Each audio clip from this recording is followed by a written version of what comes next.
Hello అందరికీ, అందరూ ఎలా ఉన్నారు? అందరూ బాగున్నారా? ఈ రోజైతే నేను దాల్ పప్పు రెడీ చేస్తున్నానండి. మీ అందరికీ తెలుసు కదా దాల్ పప్పు అంటే ఏంటో. ఇది ఒక మంచి స్నాక్. పల్లెటూరులో వాళ్ళకేంటి, పట్టణంలో వాళ్ళకేంటి, అందరికీ తెలిసిన రెసిపీ అయితే ఇదండి.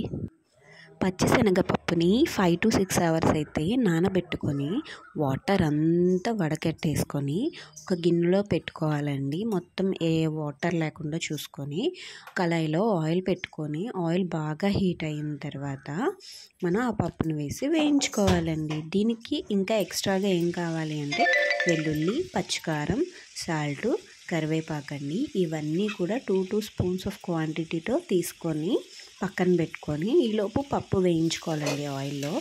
ఎప్పుడైతే పప్పు ఇంత బబుల్స్ రాకుండా పూర్తిగా బబుల్స్ అన్నీ ఆగిపోతాయో అప్పుడు మనకి పప్పు అయితే వేగిపోయినట్టండి. మనకి ఎలాగైతే బుడగలు రాకుండా ఉంటాయో అప్పుడు అవి వేగిపోయినట్టు అర్థం. తీసి ఒక గిన్నెలో వేసుకోవాలండి. ఆ తర్వాత మనం దంచి పెట్టుకున్న వెల్లుల్లి ఉంది కదండి, రెమ్మలు, అవి కూడా బాగా ఫ్రై చేయాలండి. ఇవి ఫ్రై చేసినప్పుడు మంచి స్మెల్ అయితే వస్తుంది. మీరు చూడండి, మంచి స్మెల్ వస్తుంది. అలాగే కరివేపాకు కూడా వేయించేసి మనం పప్పు వేసుకున్న గిన్నె ఉంటుంది కదండి, ఆ గిన్నెలో అయితే వేసుకోవాలండి. అలాగే సాల్ట్, అలాగే పచ్చికారం వేసేసుకొని స్టవ్ ఆఫ్ చేసేసుకొని కరివేపాకు వేసుకున్న తర్వాత పచ్చికారం, సాల్ట్ అవి వేసుకొని బాగా మిక్స్ చేయాలండి. ఎంత బాగా మిక్స్ చేయాలంటే మొత్తం ఈ సాల్ట్, కారం, అలాగే వెల్లుల్లి, కరివేపాకు కూడా వాటిలో బాగా కలిసేలాగా, వాటికి ఆ స్మెల్స్ అనేవి పట్టేలాగా బాగా కలుపుకోవాలండి. ఇంకేముంది, అంతే, టేస్టీ దాల్ పప్పు రెడీ అన్నమాట.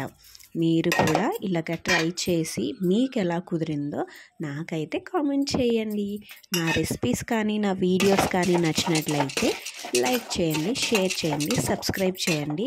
అలాగే నా ఇన్స్టాగ్రామ్, యూట్యూబ్ ఛానల్ని ఇప్పటివరకు చాలామంది సపోర్ట్ చేశారండి. నాకు 105 సబ్స్క్రైబర్స్ వచ్చారండి.